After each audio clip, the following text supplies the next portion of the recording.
everyone, my math topic that I'm going to be discussing today is water piping.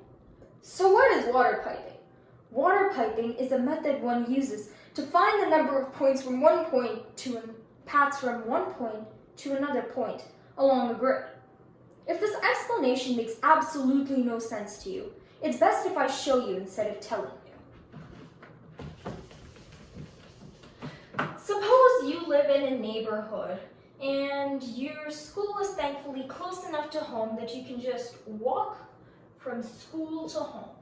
And then the streets are laid across in blocks that are like so. And here is your school, and here is your home. Seeing as you get tired of seeing the same scenery every day, you think, how many ways can I walk from school to home so that I only go down and right on streets? See, you reason, you don't want to go up or left because then you'd be walking away from home and that would be inefficient. So only down and right for you. Oh yeah, and you can't just cut across the middle of a block. You have to stay on the road. So what do we do here? Should we try counting the paths manually? 1, 2, 3. Yeah, no, that's way too slow. Thankfully, we can always use water piping. Note, this point over here.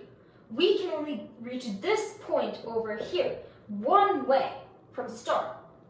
Just like that. There is no other way to go there.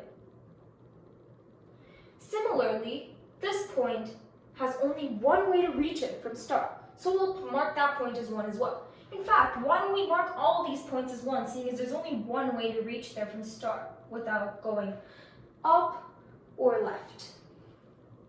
Now how about this point over here? This one's a little more interesting. You can use valid moves to reach it from this point or this point. And each one of these points are labeled 1, which shows we only have one way to reach them. That shows there are 2 ways to reach this point from start. Like this or like this. So we can call this point 2. Now you notice something. Isn't 2 just the sum of 1 and 1? Because those are the 2 points that directly lead to it. You reason that this logic can apply to all the other points, so you can fill this one out with 3, this one with 4, 3 and 4 and 5, and then you have 6, and then you can fill out 10 over here, 10 over there, 15, 20, and then you've labeled the home point as 35.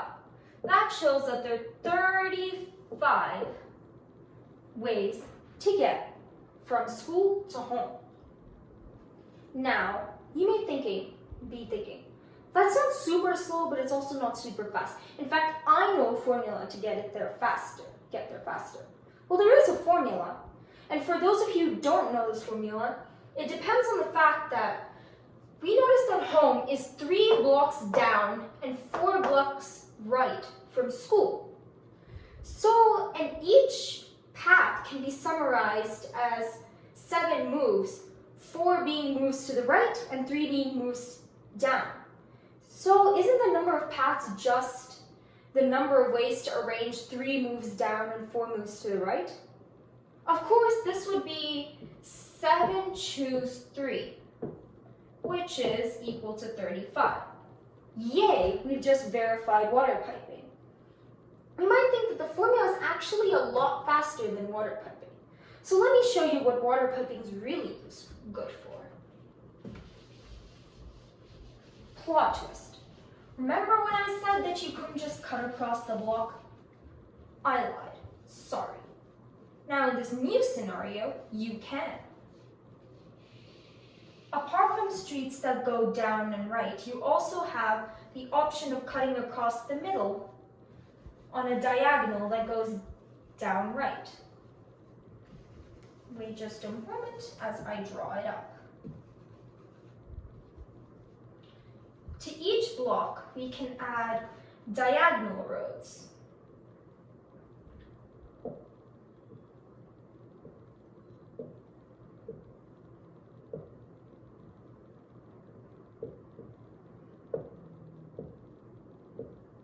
Ta-da! Formula foiled. Now what do? We can't just rephrase the problem as a convenient arrangement of moves that go down or right, because now we have diagonals to reckon with. Our formula fails. However, water piping still works. I mean, there's still only one way to get to this place and one way to get to this place, and in fact, one way to reach anything along these sides. But how many ways is there to reach this point? Instead of 2, there are 3. This way, or this way. So, you conclude that instead of each point having the number that is the sum of what's above it and what's to the left of it, it has the sum of what's above it to the left of it and above to the left of it through the diagonal path. So this way you can fill out the corners as so. 13, 25, also 20, 41, 63. So now there are an impressive 129 ways to go from school to home. That's a big increase from 35, right? But why should we stick to squares? We have so many other shapes available to us. In fact, why don't we try hexagons?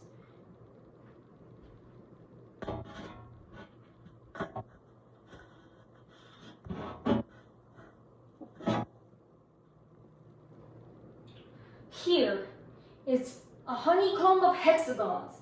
Suppose you want to start here and end up here. But wait a second, note that in all of our previous examples, all of the streets were one way. You can't just go several ways on one street. So now we need to establish one-way streets over here as well. Suppose that on any horizontal path, you can only go right. On every path that goes upright, you can go up and right. On every path that goes down and right, you may go down and right. If you're busy getting confused about which way the one-way streets go, just refer to this. It will tell you everything. Okay, now it's time to start. One way to start, one way to go here. Note that there's only one way to get here because you can only get here from here. 1. And oh wow, there's only one way to get there as well. How interesting. At least this part becomes a little more fun, seeing as you could go here from there or from there. So that becomes a 2. Wait a second. There's one way to go here, but how do we get here?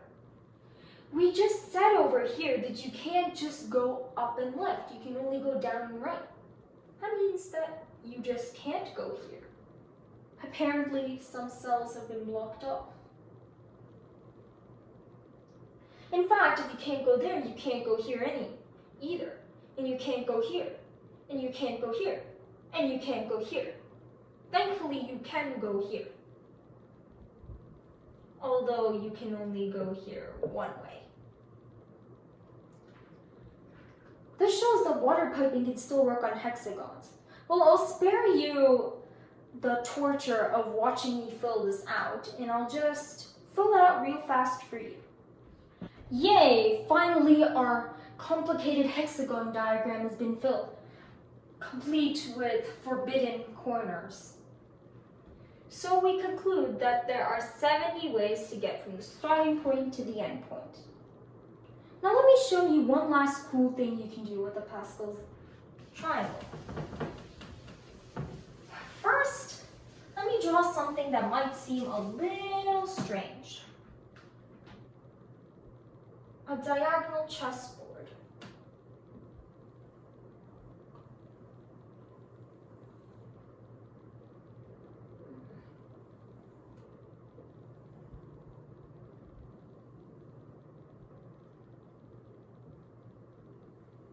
Please excuse my not so perfect drawing skills.